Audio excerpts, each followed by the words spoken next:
नमस्कार दोस्तों। एनसीईआरटी का अध्याय नंबर 6 का अध्ययन करेंगे आज। जीव परक्रम। निम्नलिखित में से कौन सा कथन सौपोषी जीवों के लिए सही नहीं है? तो राइट आंसर हो जाएगा वे कार्बन डाइऑक्साइड जल के सूर्य प्रकाश की अनुपस्थिति में नहीं करके उपस्थिति में करते हैं। यह कथन इसका गलत है। फिर देखिए आगे देखिए, जीवों के निम्नलिखित वर्गों में से किस वर्ग के जीव खाद्य पदार्थों के शरीर के बाहर ही पचाकर उसका अवशोषण कर लेते हैं? तो वो होते हैं यीस्ट, मशरूम, ब्रेड के पंपूत। ये बाहर ही बचा लेते हैं। सही कथन हमें चुनना है।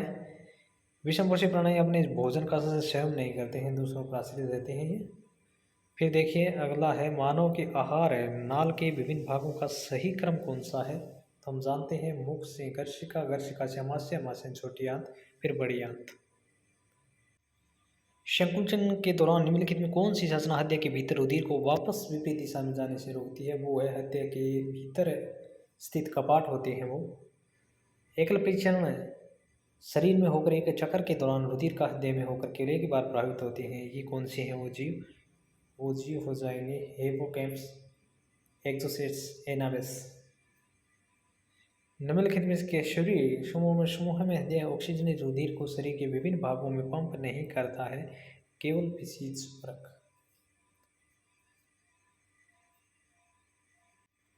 श्वसन के संबंध में निम्न कौन सा कथन सही है? ये पूछ रहा है श्वसन से संबंधित कौन सा कथन हमें सही है। सबसे पहले देखिए, कोशिकाओं के भीतर गैसों का विनिमय होता है। कोशिकाओं की वायु की ऑक्सीजन विसरित होकर रुधिर में पहुंचती है। रुधिर से कार्बन डाइऑक्साइड विसरित होकर कोशिकाओं वायु में चली जाती है। कोशिकाओं के कारण गैसों का विनिमय के लिए अधिक स्थायी क्षेत्रफल उपलब्ध हो जाते हैं। 2 और 4 राइट होंगे। अंतः श्वसन के दौरान वायु प्रवाह का सही मार्ग कौन सा है? तो नासाद्वार से प्रवेश करके ग्रसनी में, ग्रसनी से कंठ, कंठ से श्वास नली और फिर कोशिका में चला जाता है। श्वसन के दौरान गैसों का विनिमय कहाँ होता है? तो फेफड़ों की कोशिकाओं में होता है। ये देखिए, हृदय के बारे में निम्नलिखित कौन सा कथन सही है, ये बताना है। बायां नीले ऑक्सीजन रुधिर को शरीर के विभिन्न भागों में पंप करके, जबकि दायां नीले भी ऑक्सीजन रुधिर को फेफड़ों में पंप करता है। ये राइट है। चूने के पानी से भरी प्रखंडली में जब मुंह द्वारा फूंका जाता है तो चूने का पानी है वो दूधिया हो जाता है। किस कारण से होता है? हमें पता है कार्बन डाइऑक्साइड के कारण। हमें पता है चूने के पानी के साथ कार्बन डाइऑक्साइड अभिक्रिया करेगी तो इस प्रकार की पोजीशन हो जाती है। यीस्ट में AYV अभिक्रिया का सही क्रम कौन सा है? देखिए, यीस्ट में ग्लूकोज है वो कोशिका द्रव्य पायरुवेट में, पायरुवेट से ये एथेनॉल प्लस में कार्बन डाइऑक्साइड का निर्माण करता है। वायु शोषण के संबंध में कौन सा कथन सबसे उपयुक्त रहेगा?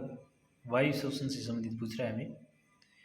ग्लूकोज, वायु की उपस्थिति में ग्लूकोज है ये कोशिका द्रव्य पायरुवेट में, पायरुवेट से माइटोकॉन्ड्रिया में कार्बन डाइऑक्साइड और जल ऊर्जा का निर्माण करेंगे। यदि लार में लार इमेलाइज की कमी हो जाए तब मुख में कौन सी घटना होगी? स्टार्च है वो शर्करा में अपघटन नहीं होगा, शर्करा में नहीं टूटेगी। आमाशय का स्तर निम्नलिखित में एक उपस्थिति के कारण सुरक्षित बना रहता है। सही उत्तर कौन सा है? श्लेष्मा के कारण। फिर देखिए, आहार नाल का कौन सा भाग लिवर से पित्तरस प्राप्त करता है? लिवर से पित्तरस प्राप्त करता है हमारा छोटी आंत। फिर देखिए, आयोडीन घोल की कुछ बूंदी चावल पानी में डाली गई है, चावल का पानी नीले काले रंग का हो जाता है। इससे पता चलता है कि इसके अंदर क्या है दोस्तों? कार्बोहाइड्रेट है, इसके अंदर स्टार्च है। आनाल के इस भाग में भोजन का अंतिम रूप से पचता है, वो है हमारी छोटी आंत। अग्नाशय का रस कार्य निम्नलिखित में कौन सा है? अग्नाशय के रस का कार्य हमें पूछ रहा है। देखिए दोस्तों, इसका कार्य होगा ट्रिप्सिन है वो प्रोटीन को, लाइपेज वसाओं को पचाने का कार्य अग्नाशय का कार्य होता है। फिर देखिए, निम्नलिखित समीकरण कौन सी समीकरण प्रकाश संश्लेषण प्रक्रिया को सही दर्शा रही है? वो हमारी है 6CO2 12H2O, क्लोरोफिल की उपस्थिति, सूर्य प्रकाश की उपस्थिति, तो ये बनाएगी ग्लूकोज C6H12O6, ऑक्सीजन और जल। उस घटना का चयन कीजिए जो प्रकाश संश्लेषण में नहीं होती है, वो है कार्बन डाइऑक्साइड का ऑक्सीजन नहीं होता है दोस्तों, इसमें याद रखने की बात है। पौधों में रंध्रों का खुलना और बंद होना द्वार कोशिका पर डिपेंड करता है। अधिकांश पौधे नाइट्रोजन किस रूप में उपस्थित होते हैं? नाइट्रेट और नाइट्राइट के रूप में उपस्थित होती है दोस्तों। पाचन क्षेत्र में भोजन के साथ मिलने वाला पहला एंजाइम कौन सा है? पहला एंजाइम हमें पता है लार में उपस्थित एमालाइज एंजाइम है।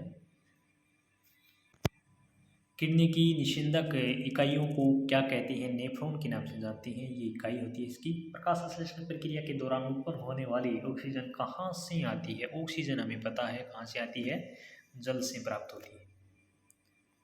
ठीक है दोस्तों। ऊतकों से बाहर आने वाले रुधिर में किसकी मात्रा अपेक्षाकृत अधिक हो जाती है? कार्बन डाइऑक्साइड की। निम्नलिखित में कौन सा कथन सही नहीं है? ये पूछ रहा है कौन सा कथन है वो सही नहीं होता है। कोशिकाओं में अणुओं की गति नहीं होती, बिल्कुल कोशिकाओं में अणुओं की गति होती है। फिर देखिए दोस्तों, निम्नलिखित से कौन सा कथन सही है, ये पूछ रहा है हमें कौन सा कथन हमारा सही है। पायरुवेट यीस्ट की सहायता से इथेनॉल और कार्बन डाइऑक्साइड का निर्माण होता है, बिल्कुल राइट है। वायु जीवाणुओं में किण्वन होता है, गलत है। माइटोकॉन्ड्रिया में किण्वन होता है, गलत है। किण्वन है वो अवायवीय श्वसन के रूप में होता है, तो 1 और 4 नंबर राइट हो जाएंगे। फिर देखिए, ऑक्सीजन कमी से क्रिकेट के खिलाड़ियों के पेशियों में उत्पन्न होता है, ऑक्सीजन कमी के कारण हमें पता है लैक्टिक अम्ल का निर्माण होता है। लैक्टिक अम्ल पायरुवेट है वो लैक्टिक में बदल जाता है। हमारे शरीर में मूत्र का सही मार्ग का चयन करना है हमें। देखिए क्या रहेगा, वृक्क, मूत्र नलिका, मूत्राशय, मूत्र मार्ग। मानव के ऊतकों में ऑक्सीजन की कमी होने के कारण किस कोशिकाओं के भीतर लैक्टिक अम्ल में बदला जाता है? ये हमारा कोशिका द्रव्य रहेगा।